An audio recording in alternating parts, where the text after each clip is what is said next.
नमस्कार दोस्तों, जय जोहार। मैं कौशल तिवारी और बिहनिया संध्या में आपका स्वागत है। देश की राजनीति बेहद गर्म है, लेकिन प्रधानमंत्री अमेरिका के दौरे में है। दूसरी तरफ विपक्षी दल एक होने की कवायद में लगे हैं।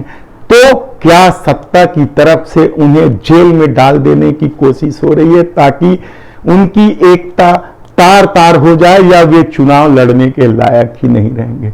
यह सवाल हम इसलिए उठा रहे हैं क्योंकि इस दौर में ईडी ने जिस तरीके से खाली पदों की धड़ाधड़ तेजी के साथ भर्ती हुई है, जिस तरीके से ईडी ने देश भर में विपक्ष के नेताओं के खिलाफ माहौल बनाया। कल ही महाराष्ट्र में संजय राउत के सबसे करीबी माने जाने वाले नेता के घर ईडी ने छापेमारी की कार्रवाई की है।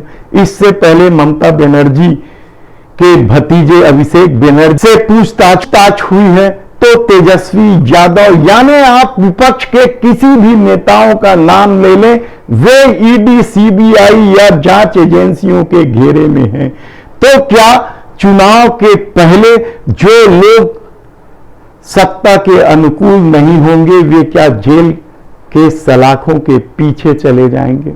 आप फेहरिस्त देख लीजिए। राहुल गांधी, सोनिया गांधी, तेजस्वी यादव, ठाकरे महाराष्ट्र में देख लीजिए, पवार फैमिली में देख लीजिए, बंगाल में देख लीजिए। यानी जहां जहां भारतीय जनता पार्टी को दिक्कत है, वहां वहां विपक्ष के नेताओं के खिलाफ ईडी ने कार्रवाई की है, कहा जाए तो गलत नहीं होगा। तब सवाल यह है कि क्या विपक्षी एकता की रणनीति सफल हो जाने के बाद भी जब चुनाव ही वे लोग नहीं लड़ पाएंगे, तब क्या होगा? दरअसल मामला कांग्रेस और बाकी विपक्षी दलों के बीच इसलिए फंसा हुआ है क्योंकि विपक्षी दल इस बात की सच्चाई को समझने और मानने को तैयार नहीं है कि उनकी पहुंच अपने राज्यों के अलावा दूसरे राज्यों में 1000 भीड़ इकट्ठे करने की भी नहीं है।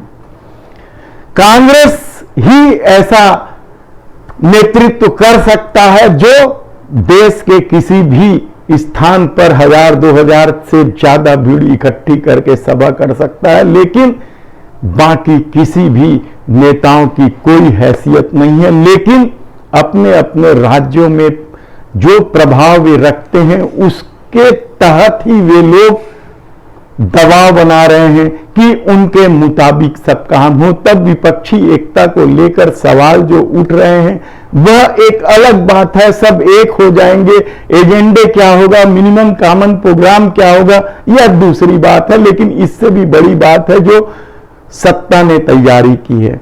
मोदी सरकार यह बात अच्छी तरीके से जानती है कि यदि विपक्षी एकता रह गई या सफल हो गई, तो फिर उनके लिए सत्ता दूर की कौड़ी होगी। यानी यदि 50-100 सीट की भी जरूरत पड़ी तो वह जुगाड़ करना मुश्किल हो जाएगा। और लोगों ने देखा है कि किस तरीके से एक सीट से अटल बिहारी सरकार गिर गई थी। तब अटल जैसे सर्वमान्य नेता के साथ यह सब हुआ, तब क्या मोदी और शाह को कोई स्वीकार करेगा? यह सबसे बड़ा सवाल है। इसलिए जितनी कवायद विपक्ष में हो रही है एकता के लिए, उतनी ही कवायद भारतीय जनता पार्टी के भीतर हो रही है, छोटे छोटे दलों को या पुराने साथियों को वापस लाने की। और कुछ लोग आ भी रहे हैं। लेकिन इससे भी बड़ा सवाल तो वह है जो लोगों के दिलो दिमाग पर बैठने लगा है कि विपक्ष को चुनाव लड़ने ही नहीं दिया जाएगा। विपक्ष के कई नेता चुनाव लड़ ही नहीं पाएंगे, जिसमें सबसे जो प्रमुख नाम है वह है अभिषेक बनर्जी, यानी ममता बनर्जी का भतीजा, जिसकी गिरफ्तारी हो सकती है। दूसरा नाम तेजस्वी यादव का है, जो बिहार के मुख्यमंत्री रहे लालू प्रसाद यादव के पुत्र हैं और उन पर कई तरह के आरोप ईडी ने जांच की है। ऐसी परिस्थिति में क्या उन्हें जेल के भीतर डालकर विपक्षी एकता, यानी बिहार में जो एका है तेजस्वी और कांग्रेस के बीच, उसे खत्म कर दिया जाएगा? और सबसे बड़ा सवाल तो केजरीवाल को लेकर है। कट्टर ईमानदार पार्टी का तमगा लिए वे घूम रहे हैं और प्रधानमंत्री को जगह जगह चौथी पास प्रधानमंत्री बताते कहानियां सुना रहे हैं। तो क्या उनकी भी गिरफ्तारी होगी? यकीनन यदि केजरीवाल की गिरफ्तारी नहीं हुई तो भारतीय जनता पार्टी को कई तरह की दिक्कत हो सकती है, और यह बात भारतीय जनता पार्टी अच्छे तरीके से जानती है। तो ये जो 3 नेता है, लगभग इनकी गिरफ्तारी तय है। तब दूसरे नंबर यानी दूसरे खेमे में किस तरह के नेता है? क्या पवार खेमे से कोई नेता होंगे? अजीत पवार हो सकते हैं। हालांकि अजीत पवार की भूमिका को लेकर अभी भी संदेह बना हुआ है।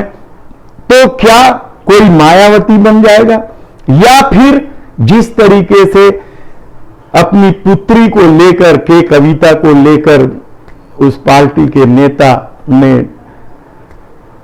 अपना रुख नरम कर दिया है, क्या उस तरह का कोई मामला होगा? यानी दबाव बनाने की भरपूर कोशिश होगी ताकि 2024 में हर हाल में सत्ता हासिल की जा सके। अब कौन से नाम होंगे? राहुल गांधी तो कम से कम इसलिए नहीं होंगे क्योंकि बीजेपी यह गलती कभी नहीं करेगी, क्योंकि वह जानती है कि राहुल गांधी को गिरफ्तार करने का मतलब पूरे देश में भारतीय जनता पार्टी के खिलाफ कांग्रेस को मजबूत कर देना है। इसलिए छोटे दलों या दूसरे छत्रपों के खिलाफ ही ईडी लगी हुई है या कार्रवाई कर रही है। कांग्रेस को बदनाम करने की तमाम कोशिशें जो की गई थी उसे राहुल गांधी ने एक झटके में भारत जोड़ो यात्रा के जरिए नकार दिया, कहा जाए तो गलत नहीं होगा। तब सवाल यह है कि क्या 5 राज्यों में होने वाले चुनाव के बाद या विपक्षी एकता के बाद कुछ किया जाएगा? देखना होगा कि और कौन कौन से नेता जेल में जाएंगे, क्योंकि ईडी की फेहरिस्त में विपक्ष के 115 नेताओं के नाम शामिल हैं। आप कोई भी नाम उठाकर देख लीजिए, सब ईडी के दायरे में है। इसलिए किसकी किसकी गिरफ्तारी होगी, किस तरीके से होगी, हम आपको बताते रहेंगे। धन्यवाद।